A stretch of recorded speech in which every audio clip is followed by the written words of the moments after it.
কক্সবাজার সমুদ্র সৈকতে ভেসে এলো বিরল প্রজাতির ডলফিন। বিকেলে ইনানি সৈকতে পাথরে আটকা পড়ে ডলফিনটি। ধারণা করা হচ্ছে 10 ফুট দৈর্ঘ্যের ডলফিনটি ইরাবতী প্রজাতির। এই ঈদে জামা জুতো অ্যাক্সেসরিজের ডিসকাউন্ট।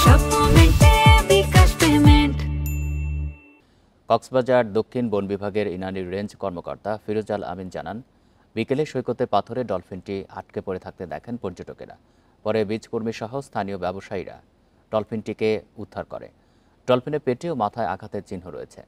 পরে আহত ডলফিনটিকে প্রাথমিক চিকিৎসা দিয়ে সন্ধ্যার দিকে সাগরে ছেড়ে দেওয়া হয়। ফেব্রুয়ারি মাসেও হিমছড়ি, ইনানি ও সোনারপাড়া সৈকতে ভেসে এসেছিল 4টি মৃত ডলফিন।